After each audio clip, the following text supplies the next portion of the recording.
Hello and welcome back to one of our other Let's Talk version episodes. Today we are again joined by Dan. Hey there, Dan, how are you? I'm fantastic, buddy. Life is wonderful. Excited to be here with you again. Anytime I'm here talking to you, man, I just feel great and quite blessed to be with such a great friend like you. Amazing. Same here, buddy. Same here. So today's topic is what we call WIT Theory. WIT Theory. Can you guess what it stands for before we continue? Think about it. That's right. And I'm pretty sure Dan? that most of our audience know what WTF stand for, but Well, I yeah. guess they have not heard WIT as often they've heard WTF. Yeah, WIT stands for whatever it takes. It precisely. means that you set yourself a goal, and then you commit to doing whatever it takes to achieve it, no matter what. And the main reason we have this whole WIT theory is because using this theory, you can actually cut off all excuses from your repertoire of basically thinking. This means that you will no longer be held back by your negative limiting beliefs as well as the excuses or the problems in the environment, and you realize that you're responsible for whatever it is you want to achieve in life, and that ultimately, from my perspective, is an absolute necessity for achieving greatness in life. I see. Yeah, that is a very true statement here. And so we are basically calling this WIT theory because we're creating a theory that this procedure actually works. And so can you give me a few examples in your own life that you have faced sort of close to impossible obstacles and you were like, okay, what the hell am I supposed to do? You know, and you bear through it with this method.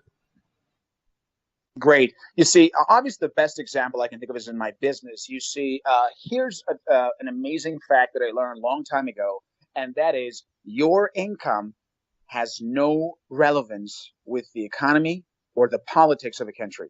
I mean, let's be honest. Whenever you think about businesses, the first thing people complain about is the economy and the politics. Like, dude, man, I can't make money. It's a recession going on here, or dude, there's a political change and we have to pay more taxes. Ultimately, I really believe this, and this I actually was introduced to this concept first time by Tony Robbins, and at first I was very skeptical. Like he said, your income has nothing to do with the economy or politics, and I said, come on, dude. I mean, sometimes you just can't do a lot of things. Like you're limited by what others are doing, by the economy, how much money is being circulated inside, that kind of stuff. So I thought this is not true, and then I said, you know what? Let's just go for the WIT theory, see what happens, and I applied the WIT theory to my basically income to generate a specific quota for our fiscal year, as well as our basically every let's say 3 months basically. So we had a quarter income, and then we had an annual and whatnot.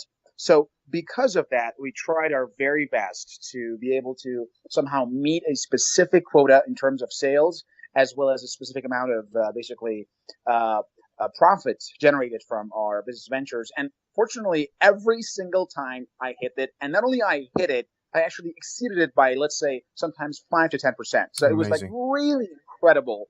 And I couldn't believe it because I said, like, dude, this is our target for this quarter. We're going to have to reach this basic quota by the end of these 3 months. And anytime I set that goal, this actually got better. And then afterwards, maybe like I'm just, that's just my real income. So here's what I did. Every quarter, I increased my basically target by another 20%.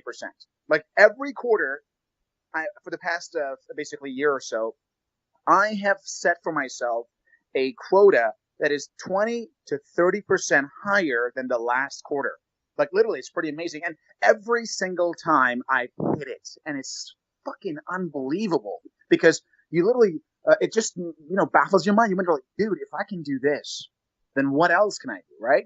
So because of this WIT theory simply says, whatever goal you set for yourself, if you are committed to doing whatever it takes, then that goal will be achieved. Now, there are times, I should tell you, that I tried the WIT theory, and I did not reach my goals by a deadline. Let's say I had a specific goal in mind, and I had a deadline for it, and I did whatever I could at that time. I tried to do whatever it takes, and I did not basically meet the deadline. But here's what happened. I simply gave myself a little bit longer deadline. That is, I changed the deadline a little bit, and made it a little bit more feasible for myself. And guess what? Eventually, I it happened. achieved that So one you as well. so you basically didn't give up on the goal. Exactly. That's the rule, man. Like whatever it takes. Like you said, this is it, man. Even if that involves me changing my deadline, I will do whatever it takes to achieve this goal. And guess what? If you refuse to quit, in most cases, you will achieve your goal. So these are some of the examples that I've had in my personal life, and just it was quite incredible. Like it borders on, let's say, mysticism and like magic and stuff. It's pretty cool. I love it.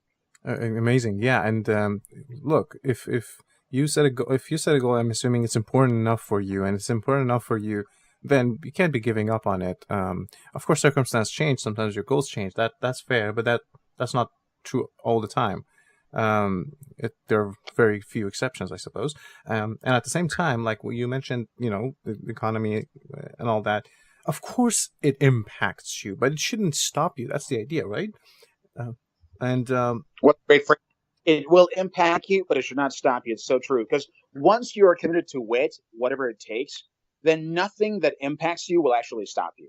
You just have to exert more power, more force, more dedication. Maybe you got to a little bit think smart about this. I mean, let's be honest. Sometimes the answer isn't just pushing harder or just working more hours. Sometimes you got to just think smart. Like go you around got to the like ocean. reconsider a lot of things. Like, dude, what if I could do this a little bit differently, completely? Like in this way, will that actually allow me to achieve my goal instead of, let's say, using this path? So ultimately, WIT isn't just about effort, isn't just about discipline, isn't just about pushing it. Sometimes WIT is all about being smart about it and reconsidering the entire plan and rethinking it until you find another creative solution. Right, and this is about that. It's about, okay, we got a problem, we got to solve it. It doesn't mean, as you mentioned, just powering through. A lot of times, that just powering through, doesn't work. Doesn't give you the answers that you want. So yeah, of course, that's part of that's part of the idea. And one of the I can think of one of the very famous examples of WIT theory. Back like 40 years ago or 50 years ago, when the United States and Russia were in the race for space exploration to moon, and Well, they first of all, were at that time, this was not Russia. This was Soviet Union. Because now sure, these are correct. very different countries with very different systems. Although, My let's be apologies. honest, nowadays even like we have a lot of competition between the two nations. Because I personally happen to basically be quite familiar with both countries. So this is a little bit different now. Although Mhm. there are a lot of competitions now between Russia and the United States, but this actually happened in Soviet Union for our No, listeners, it's basically. completely different establishment. So yeah, I stand corrected.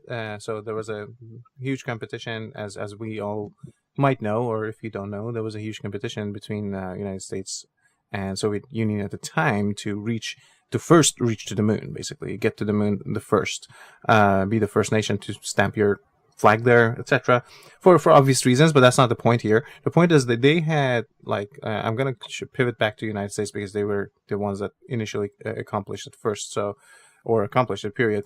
So so they had this goal in mind. They were like, we're gonna do that whatever it takes, and they put the resource of a nation behind it. They inspired the people, they inspired the public, and the individuals working on the project.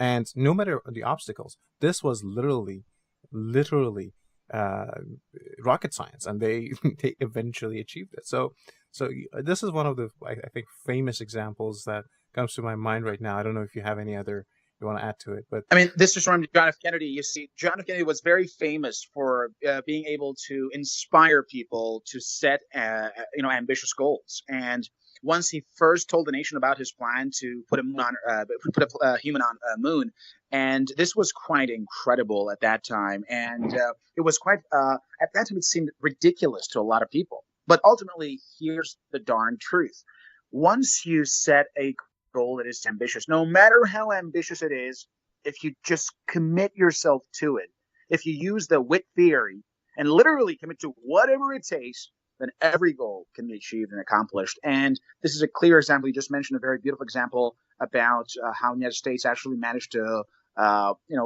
begin the whole space exploration for humanity and all that. But of course, we should also not forget that it was Soviet Union who sent the first human basically to space. So that's just about to the outer facts. Let's space, be that's honest. correct. The very first human being who actually entered the space was a Soviet Union, basically famous. I forgot his name actually. What was Yeah, I it know. was I don't remember either. Gagarin or something like this. I forgot. Yuri Gagarin. I think that one was his name basically. So he was the first man actually entered space. But ultimately, it was the United States who put the first human on moon. Who So landed on the moon? Yep. uh, this is exactly what I love about this mindset, which not only a lot of great leaders like John F. Kennedy have actually inspired people to follow up with, but also we all can use them ourselves in our daily lives, in our businesses, in our relationships. It's a very, very effective strategy. Very true. Very true. I want to also point out that, like, because we are flying around space quite a lot nowadays, and then it might seem very normal and okay and not such a challenge, but put yourself back 40 years, 50 years, and then look at it that way. At that point, it was like, this is ridiculous. This is impossible. This is not going to happen ever. Not now, ever. So yeah, you gotta see how much of a goal it was at the time, not now. So yeah, I mean, obviously there are numerous examples, as you mentioned, like when we go to history, when we study great leaders, all of them have uh, similar, WIT theory activities in their lifetime, and of course, these are the ones that. Well, we have some examples that failed too, but then we mostly hear about the ones that succeeded or famously failed. For example, Adolf Hitler had his own vision of what to do. I'm not talking about the morality of it, of course, but then he had a plan, but he failed, of course. And it happens, and that's irrelevant whether you fail or not. It just what matters is that you go until literally you can't go any further. You die or something. So true, man. I mean, like you Um, mentioned, a great story about this blood-sucking monster called Adolf Hitler, who very true. actually, I mean, let's be honest, he had his plans, basically. He had his plans to somehow dominate the world and destroy the Jews and all that stuff. Yeah, But this monster actually, I mean, nature is neutral. Nature doesn't care if you're a monster like Hitler or if you are, let's say, somebody like Bill Gates or very true. Elon Musk who want to improve the world. But ultimately, nature is neutral. That is, whatever goal you set for yourself, if you commit to it, you'll have a great chance of accomplishing. Although I'm very glad that in case of Hitler did not pan out because, of course, his plan was Yeah, it very wouldn't be vicious. fun. And I'm very glad that the Allies managed to actually stop this monster from ruining the world and stuff. So it's pretty good to hear about that. And ultimately, it's about understanding the fact that these are like tools. So whether you use this for good reasons or bad reasons, ultimately, it will always work in the end. So you can apply these to whatever goal you have in life, like a tool, and get the results because nature is ultimately neutral. It doesn't care if you have the right recipe. Then whoever you are, black, white, short, I don't know, tall, man, woman, doesn't matter. You put the recipe in, you get the results, man. That's it. Very true. Again, I want to emphasize this enough because this is going to be an outlet for debate. It doesn't mean that whether your differences doesn't affect you. It does. It shouldn't stop you. I cannot emphasize this enough because I don't want this to be a source of debate. Of course, it does. Of course, if you're in a better economy, you have better tools, better chances. Of course, if you have privileges, race privileges, etc., you have a head start. But that's all it is. You have a head start. If you Well, let don't. me stop you right now, Poujix, because I disagree a little bit. Of course, what you says, what you said right now, it makes a lot of sense. But I think that in my life, I've seen this a lot. Like, think about a lot of kids who have been somehow blessed with a great family, who were born in wealthy, educated families. Here's, something that just shocked me a couple years ago when I realized that. Did you know that if you're born in a wealthy family who is highly educated, you have a much higher chance of being a drug addict than you That's are actually becoming true. successful? Yeah, very I mean, true. let's be honest, man. I really believe that we have in life resources and resourcefulness.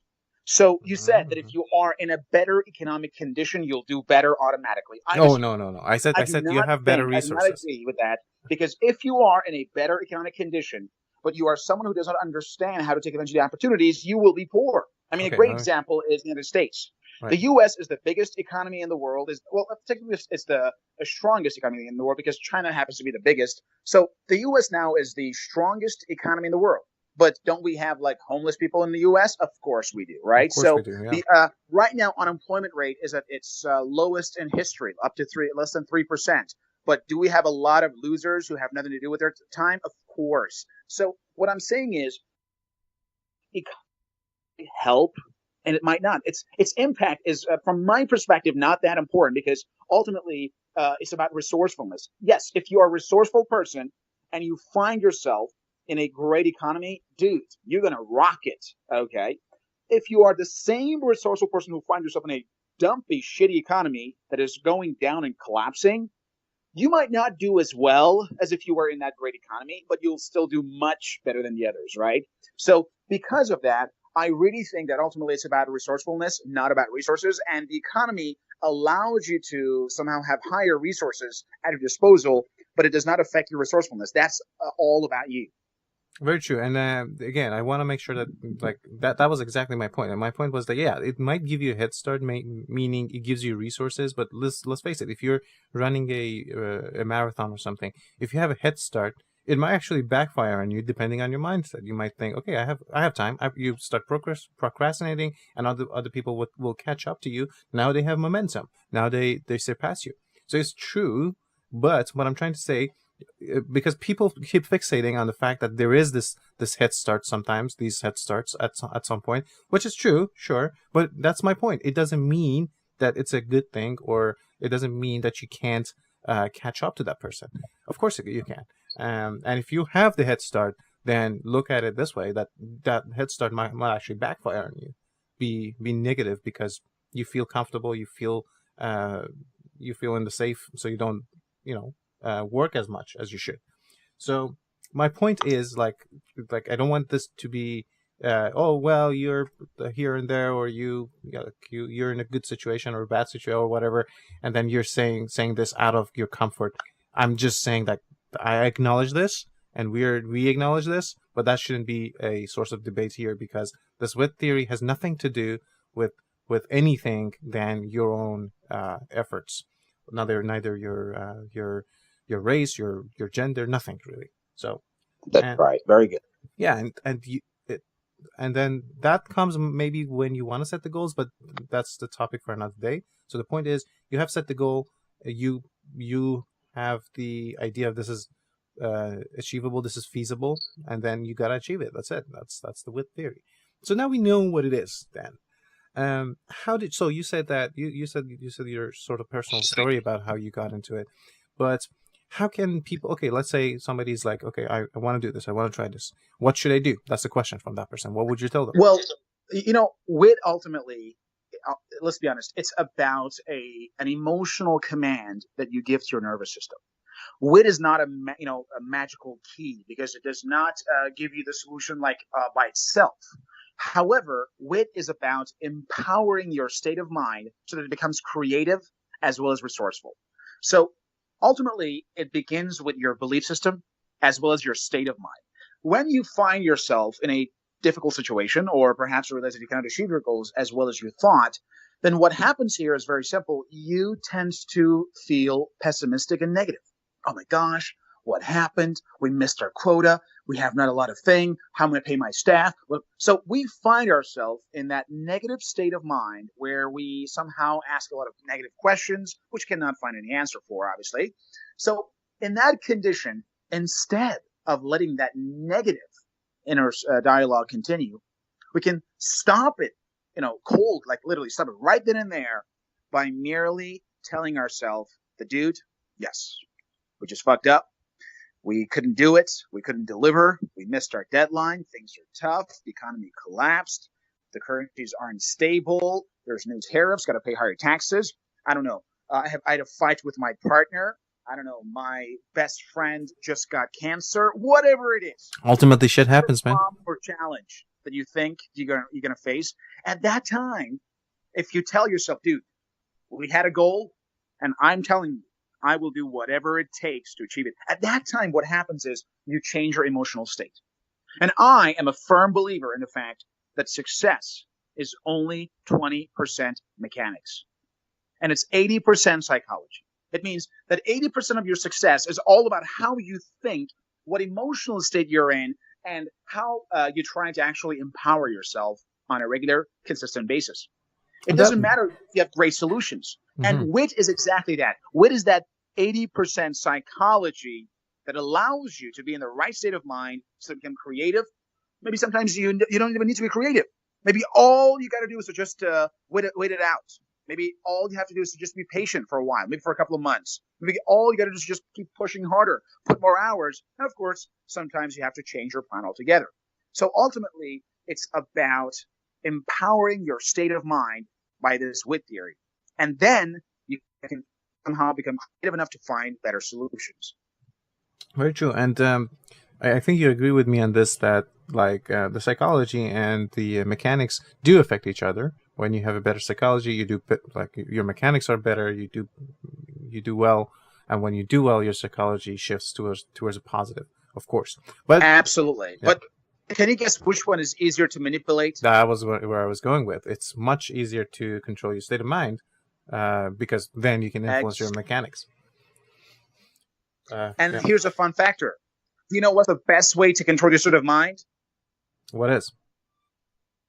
Through your biology, man. I talked a lot about this in advance in one of our posts, I believe, because they say the mind follows the body and the body follows the mind. So the key to success is the right state of mind, because once you have that one, then the mechanics will take care of themselves. But also the key to getting that right state of mind in most cases is actually biology. Having that biology, moving your body in the right way, having that certain energy in your, that allows you to actually think a lot better, be in the right state of mind to actually get results and find solutions. Very true, very true. And we have talked about this in the past, of course. We have talked about the idea of, how the biology can help us. But for the sake of this episode, can you give us like a minute or two, physical activity, etc., etc.? What do you do for your routines?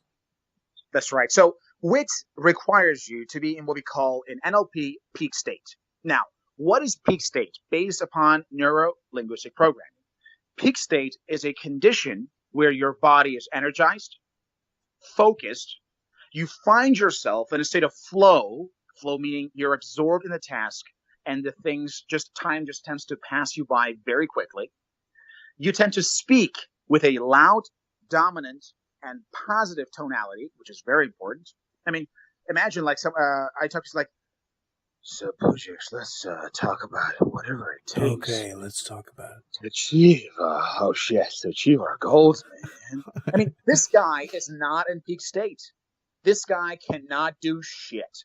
So ultimately, it's about focusing on these elements: tonality, body language, how energized you are, how strongly use your basically body and your basically how you move around, all these things. And finally, it's about your mental focus. Are you focused on the negative or the positive?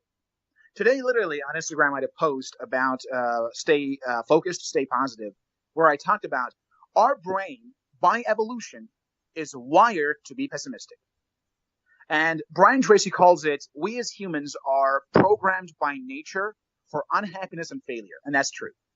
Because our evolutionary programming is about survival, which means we are designed to worry because we came from a very, very harsh background where there were danger at every single corner. There were so many problems. True story. Because of this, our brains are wired for pessimism and negativity because that increased our chances of survival millions of years ago. It did, because the people who were calm and cool did not get the chance to pass on their genes to the next generation because they were eaten by the tigers and they could not mate. But those, let's call them wussies, who were cautious all the time, they did manage to mate and pass on their genes, which means, sorry to, basically bother everybody here, but we all are descendants of wussies and cowards. Let's be honest. Because the ones who were wussies and cowards actually managed to pass genes. So, sorry, I'm telling you, your basically father was a wussy. I'm telling you. Sorry about that. But the thing is this. Even though we are by nature programmed for negativity and pessimism, we have this amazing apparatus in our brain called the neocortex, which is in front of our basically skull. This part is the human-only part. It's the recent addition to our brain, and this part can actually allow us to overcome a lot of those obstacles that our brain has by simply programming our mind using our consciousness. Because of this, I'm a firm believer in the fact that no matter what state, what problem you find yourself in, the first thing you got to do is to take care of your state, which is exactly why, for me, my first priority after I wake up, of course, not right immediately because that's unhealthy, but about after 30 minutes after I wake up, is to immediately exercise. Why? Because what does exercise do to your body? It improves your energy level, allows the blood to pump fast. You listen to, good music. You go for an aerobic exercise. You jog. You lift weights. This allows you to naturally boost your biology.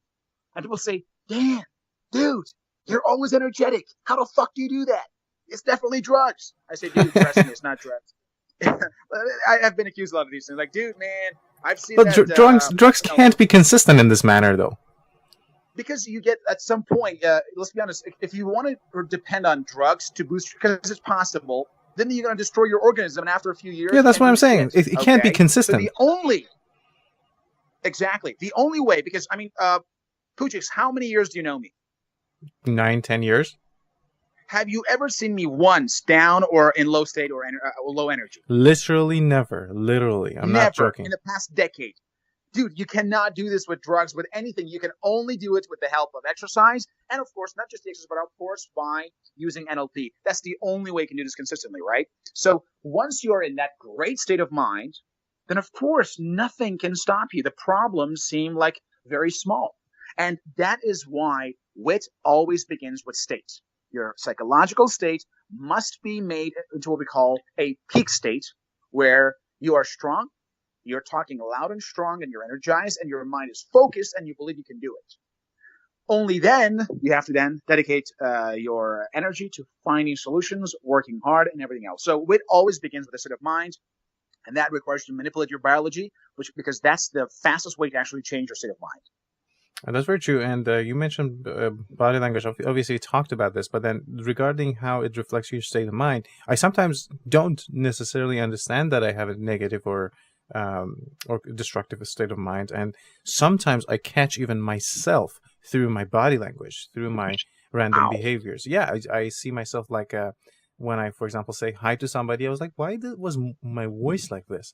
Then I look at myself, I get conscious of what's going on up there in my head as in a state of mind, and I'm like, oh, I'm feeling like not upwards. I'm not feeling confident or something. Then I try to figure out a way to basically move that. And this is also intertwined, meaning that your body language, your tonality, all that is a reflection of your state of mind, and vice versa. Your body language, your tonality, all of that can change your state of mind. So you can also use that. There was a brilliant TED Talk. I forgot the speaker on this that was mentioning like your pose, how you sit, actually changes your mood and state of mind. Yes, it was a lady, I believe. I forgot her name. Yes, actually. I forgot her name too. I forgot her name as well. But she mentioned that, and it's true, by the way. Like if you have what we call the general's posture, your brain and your body begins to produce testosterone, and you literally feel stronger just by merely changing your pose. I mean, it's just pretty amazing how you just your stance, all these stuff can make a huge impact. And you mentioned something earlier that, dude, why did I just talk like this? I didn't sound very confident. That also comes to habits. Let's be honest. I mean, think of like tuning the piano, right? If you bring the best tuner who will tune your piano, at least every 6 months, you got to usually after about a few months, you got to tune it again. And then after every 3 months, after 4 months, and then after every 6 months, you got to tune that piano. Mm-hmm. The same thing happens to our brain. Our brain needs to be constantly tuned for the right thing, because we are being influenced, no matter how old or young we are being influenced day in and day out, 24/7 by everything we see, we hear, we touch, we smell through our five senses. Everything that we receive through our five, it's changing our mind and is trying to influence us, which means we must constantly tune ourselves for WIT. We must constantly change our state, because the environment that we're currently living in is designed for pessimists. It's made by pessimists for pessimists. You don't believe me? Just turn on your TV right now and watch the news. See what happens. And people often say, like, dude, there are only some countries that have problem in their news. Oh, really? I have worked in different countries. I have worked in many different nations, and I happen to follow different news channels in different languages. And I'm pretty sure that in every country I've ever been able to work or follow their media, the news is always negative. It's predominantly negative in every country. Mm-hmm. Developed, underdeveloped, I don't know, capitalistic, socialistic, doesn't really matter. European, African, ultimately it's the same thing. So we're living in that negative world where pessimism just goes around because let's be honest, the supply meets the demand. When there's so much demand for negativity because of our laziness, of course the supply meets the demand, and there's going to be a lot of tonight 50 dead in Afghanistan, 200 every, let's say, for example, second of the last year. I mean, these things happen all the time, right?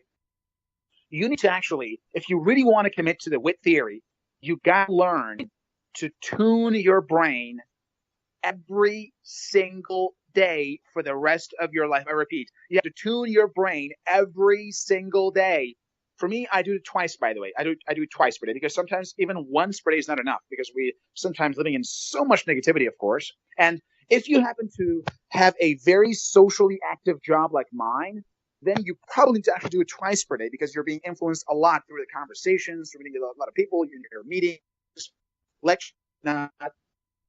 Ultimately, we got to tune our brain for WIT. WIT does not happen by itself. If you do not have the peak state, WIT means fucking nothing. It's only through conditioning your mind every single day in positivity, energy, focus, and excitement that you can actually basically be able to achieve your goals using the WIT theory. Whatever it takes, man. That's one of the things that it takes. You got to tune your brain towards your goal, towards your, towards what you want to achieve. So ultimately, you got to you got to see your goal and the thing that you want to achieve and see what works for it and do it. And one of the things that works, or at least like works for most goals and most things, is tuning your mind once in a while, depending on what you do, how you do, how resilient of a mind you have. It could become two times a day, one time a day. You know it better. I do it 2 times a day too. Like I do it the early morning when I wake up, the night before I go to sleep. I have a specific routine that I do, as you mentioned, tune my mind. I systematically write my goals in like short-term and long-term, different columns, goals and things that I want to achieve, down, and review them, think about them, what it means to me. Sometimes I drop one, add another, etc. So that helps me to remain focused, remain constituted on the task. And you can adopt your own. You don't have to do this, of course. That's just my preference. You can do lots and lots and lots of things. And so I literally have reminders in the morning and in the afternoon. It's not like I'm going to forget. It's just to push me to do it, to not procrastinate, not skip it. Every morning and every night. So you can adopt your own. I don't know, Dan, do you want to share what you do? Hello? Well, as I mentioned earlier, it's all about getting the right state of mind. So for me, this involves number one, it's about the biology. So I exercise twice per day, 30 minutes after I wake up, and once at night right after work. Of course, as you know, I'm an entrepreneur, so I work pretty late. So usually I go for a jog at midnight for about 20 minutes. But my exercise at midnight is very different than my exercise in the morning. In the morning, I exercise to actually excite myself, build energy, and be hyperactive and hyper energized. Whereas at night, I slow walk and slow jogs in order to relax my body and remove the tension that I have acquired over. So these are very different types of exercise, and I even do them with different types of music. So while I'm exercising in the morning are usually very energetic, very positive, very go get it. You can do this shit. Oh yeah. But the music I listen to at night usually are very peaceful, calm, relaxed, trance. These kind of music actually calm you down because you have to, of course, go to bed in an hour or so. So because of this, I do this as a basically permanent part of my conditioning. The other point, of course, is my environment. I have chosen specific activities that allow me to get into a state by talking to the right people, my business partners, my friends, to somehow socialize because I'm an extrovert. Oh yeah, people so around you do matter. Yes, for all basically extroverts, our environment do play a huge. Our environment and people around it, basically in the environments, do play a huge role. And because of this, for me, the next part is to communicate with the right people, And of course, part of that in the first half of the day, because I'm an extrovert, I really need to socialize as much as possible. So a lot of the introverted tasks like planning, reading, and all those things are the things I leave for the second or the last part of the day, because my first need as an extrovert is to actually get my state up through communication. So the next part is, of course, meetings, phone calls, trying to meet my friends, going to work. These things, because I love my job, my work itself actually boosts my state. I mean, that's one of the beauty of being basically an entrepreneur, is that your work, which for most people is just a means of making money and just getting rid of it as soon as possible, for you, your work becomes a source of boosting your state, which then allows you to, of course, get better results. And no wonder why people who are entrepreneurs usually tend to have better lifestyles than those who are just workers or who tend to have a job, job, which is just over broke, by the way. So because of this, I really believe that all of these are important. And the last stages of reading, meditation, and contemplation. Now, I'm not into meditation like most people do, so I can't just sit down and be in silence all the time. For me, meditation is usually done by music or while exercising, where I tend to calm down and be focused in the moment. And that, of course, allows me to get into a great state as well. Amazing, amazing. And of course, we're coming to an end once more. So, can you go to your final comment, a wrap up?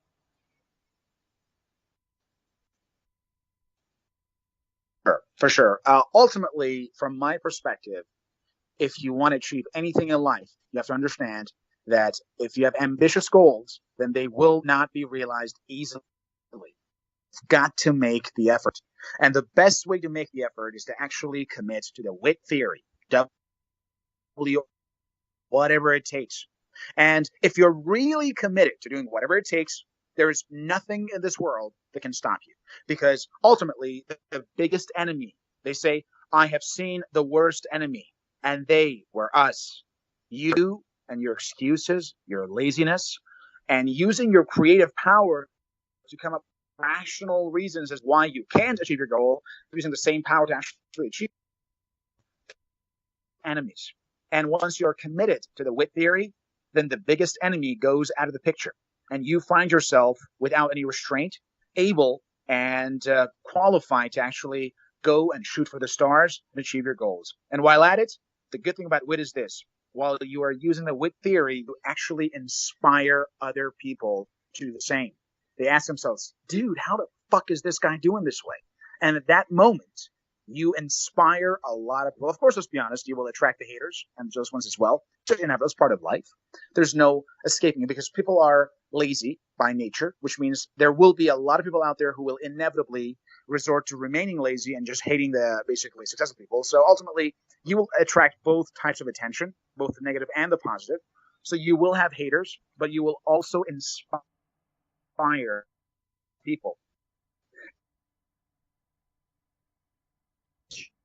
Hello, Dan. After he or she sees how much you're committed to your dream. One more time. Can you repeat that again? I lost you for a second. For sure. As I was mentioning, ultimately, it's about being committed to your achieving your goals. And once you are committed to it, once you show the world that you are going to do no matter what, you're going to do this thing no matter what, then you will, of course, attract the haters. But even if you change the life of one man or woman who gets inspired by seeing your hustling, then it's totally worth all the effort. And that one basically person who will be inspired by you is worth all the hate that you receive from the haters. And this ultimately makes your life a lot better and a lot more successful. So not only for yourself, but also for the other people as well. Amazing. Haters are gonna hate, man. I'm gonna quote Taylor Swift on this. Haters are gonna hate. That's very true. And you know what? Most of the time, you're right. Most of the time, we underestimate what it takes to achieve our goals. And a lot of times, as we initially mentioned, there are a lot of factors that we don't consider. Economic crises, wars, I don't know, so things that are pretty much out of our hands. So we can't do much about it, but we can prepare for it. But if we don't, then we're gonna underestimate what it takes. So that's what the WIT theory stands for. Whatever it takes. I don't care. It might change. It might become my forecast might not be correct. I might be completely out of of the ballpark even. So yeah, whatever it takes, you just gotta fix your mind. It could, whatever you assume it takes, it's not whatever it takes, and it's a very different story. And with that, we're going to come to a wrap. Thank you again, Dan, for being with us today. It's my pleasure, buddy. Glad to be here with you. Thank you. And again, we have come to end of one more show. We love to hear from you guys. We love you. If you could leave a comment, rate us, it would help a lot. Of course, if you enjoyed the show, I'm sure you want this to spread. It's not really that hard. Just go. You don't have to even review it. Just give us stars. If you review it, awesome. It gives us feedback too. We know what we did right to keep doing it, and we will know what to do better after that. Until a later time, take care of yourselves.